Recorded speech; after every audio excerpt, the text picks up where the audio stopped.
Shalom bien-aimés dans le Seigneur, nous sommes dans la joie de nous retrouver pour notre méditation au pied du grand roi. Nous commençons une nouvelle semaine de méditation, nous sommes le lundi 8 juillet 2024 et nous vous saluons au nom de notre Seigneur et Sauveur Jésus-Christ. Pour notre méditation de ce jour, nous allons lire un texte, il s'agit de 1 Corinthiens chapitre 15 verset 58 dans la version Louis II. Voici ce que déclarent les Écritures. « Ainsi, mes frères bien-aimés, soyez fermes, inébranlables, travaillant de mieux en mieux à l'œuvre du Seigneur, sachant que votre travail ne sera pas vain dans le Seigneur. » Travaillons de mieux en mieux. Tel est le thème de notre méditation de ce lundi 8 juillet 2024. Bien-aimés dans le Seigneur, dans la société, certains standards sont établis et certains visent le sommet. Une fois qu'ils l'ont atteint, ils sont satisfaits et couronnés. D'autres fixent eux-mêmes leur sommet compte tenu d'une estimation personnelle et de leur capacité, tenant compte de ce qu'ils sont et de ce qu'ils ont en leur possession. Ces objectifs et standards créent la concurrence, parfois bonne, parfois mauvaise. Le texte de ce jour nous révèle que pour le Seigneur, le standard c'est de mieux en mieux. Cela revient à dire qu'il n'y a pas un standard humain à fixer, mais nous devons toujours faire mieux qu'hier, car le standard que nous poursuivons toujours sans l'atteindre, c'est Christ. Nous ne pourrons donc jamais dire « je suis arrivé », car il y aura toujours plus à accomplir jusqu'à la fin de notre vie terrestre. 4 choses que nous voulons dire par rapport au texte du jour. Premièrement, le texte nous demande de maintenir une foi ferme. Soyez fermes. 1 Pierre 5,8 nous dit « Soyez sobres, veillez, votre adversaire le diable rôde comme un lion rugissant, cherchant qui il dévorera. Résistez-lui avec une foi ferme, sachant que les mêmes souffrances sont imposées à vos frères dans le monde. » La Bible nous met devant nos responsabilités. L'ennemi, chaque jour, voit qui il peut détruire et comment. Notre seul bouclier, c'est la foi.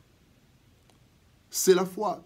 Éphésiens 6,16 nous dit « Prenez par-dessus tout cela le bouclier de la foi avec lequel vous pourrez éteindre tous les traits enflammés du malin. » Voilà pourquoi la Bible nous dit dans 1 Timothée, chapitre 1er, versets 18 et 19, de combattre le bon combat en gardant la foi. Car, bien-aimés, la perte de la foi nous pousse à chercher d'autres puissances, d'autres sources de puissance, parce que nous ne croyons plus à la toute-puissance de Dieu. La perte de la foi nous rend vulnérables et nous met à la merci des menaces diverses, et nous prenons des décisions mauvaises parce que nous n'avons plus la foi, nous avons peur. La perte de la foi peut même nous conduire à la perte du salut ou la perte des récompenses, si on ne perd pas le salut. La deuxième chose que le texte dit, soyez inébranlables. Donc nous devons garder une position inébranlable, position de chrétien. Colossiens 1, 23 nous dit, si du moins vous demeurez fondés et inébranlables dans la foi, sans vous détourner de l'espérance de l'évangile que vous avez entendu, qui a été prêché à toute créature sous le ciel, et dont moi, Paul, j'ai été fait ministre. La Bible nous demande de veiller sur nous-mêmes, et l'apôtre Paul nous révèle qu'il traitait durement son corps afin de ne pas être rejeté. Nous avons 3 zones de risque, 3 attaques, 3 combats par rapport à notre position d'enfant de Dieu et de serviteur. Il y a notre chair, avec ses désirs contraires aux désirs de l'esprit. Galates chapitre 5, verset 17. Il y a le monde avec sa convoitise. Ce monde qui passera, mais en attendant, ce monde nous presse, nous oppresse par sa convoitise. 1 Jean 2, 17. Et il y a le diable, avec sa colère, Apocalypse 12, 12, mais aussi avec sa ruse pour nous faire tomber, Éphésiens 6, 11. Alors, pour tenir devant ces 3 risques, nous devons, bien aimés, entretenir une vie de prière, de méditation de la parole, une vie de discipline personnelle, de prudence et de vigilance. Bien-aimés, nous avons 3 risques, 3 zones de risque terribles. La troisième chose dans le texte, la Bible dit, travaillons de mieux en mieux. Bien, mais pas assez. Philippiens chapitre 3, verset 12 nous dit, ce n'est pas que j'ai déjà remporté le prix ou que j'ai déjà atteint la perfection, mais je cours pour tâcher de le saisir, puisque moi aussi j'ai été saisi par Jésus-Christ. Dans notre vie, bien-aimés, nous ne devons jamais nous satisfaire de ce que nous faisons pour le Seigneur, parce que nous voulons toujours faire encore mieux. Pourquoi? Parce que Christ, lui, ne s'est pas arrêté en chemin. Ce qu'il a fait l'a amené jusqu'au sacrifice suprême, selon Philippiens chapitre 2, verset 8. Il s'est humilié lui-même, se rendant obéissant jusqu'à la mort, même jusqu'à la mort de la croix. Nous devons aller travailler encore plus pour le Seigneur, parce que ce que nous avons reçu de lui, bien-aimé, est en lui, est incomparable et infini. La vie éternelle, Jean 6, 47, celui qui croit en moi a la vie éternelle. Nous devons travailler de mieux en mieux pour le Seigneur parce que notre modèle, c'est Jésus. Nous ne serons donc jamais l'égaler. Il y aura toujours une distance à réduire entre nous et lui. Éphésiens 4, 13 nous dit que nous devons atteindre la stature, nous devons atteindre, devenir à l'état d'homme fait, à la mesure de la stature parfaite de Christ. Bien-aimés, nous pouvons faire de bonnes choses, mais il y aura toujours quelque chose de mieux dans le Seigneur. Alors, travaillons encore et encore.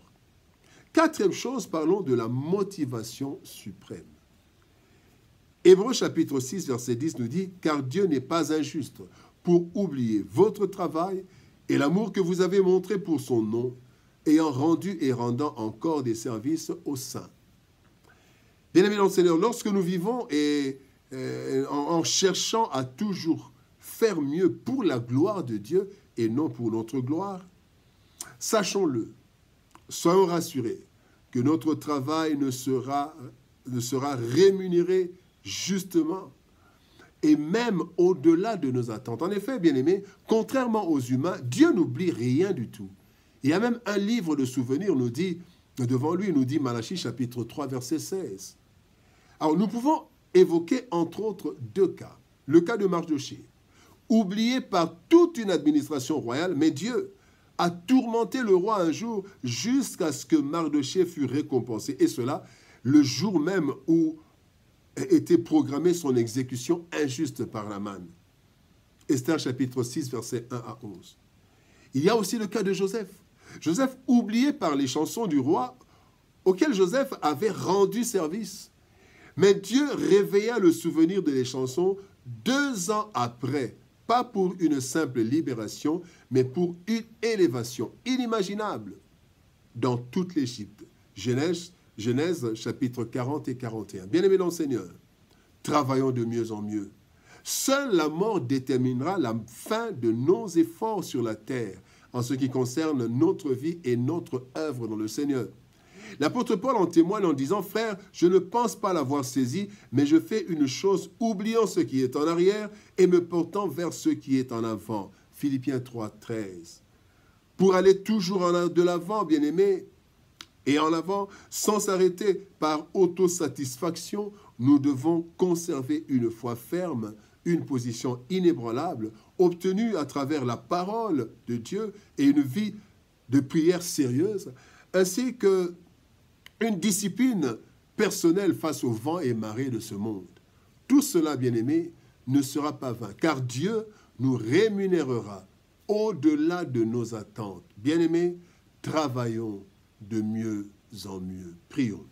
Père de gloire, nous te bénissons et te rendons grâce pour ton amour et ta bonté. Merci Seigneur, parce que tu veux que nous puissions atteindre la stature parfaite de Christ, car c'est le modèle parfait. Aide-nous Seigneur à avoir une foi ferme. Aide-nous à être inébranlables. Aide-nous, Seigneur éternel, Dieu de gloire, à travailler de mieux en mieux chaque jour. Aide-nous, Seigneur, parce que nous savons, Seigneur éternel, qu'en faisant cela, nous aurons une rémunération conséquente. Aide-nous, Seigneur, à savoir toujours que tu n'oublies jamais et que tu nous rémunères justement. Bénis ta parole, éternel Dieu de gloire, et bénis ton peuple. Au nom de Jésus-Christ, notre Seigneur et Sauveur, nous avons ainsi prié, Père. Amen. Bien-aimés dans le Seigneur, que Dieu nous bénisse. Shalom, au revoir, et par la grâce de Dieu, nous nous retrouvons demain pour une nouvelle méditation au pied du grand roi. Shalom, au revoir et à demain.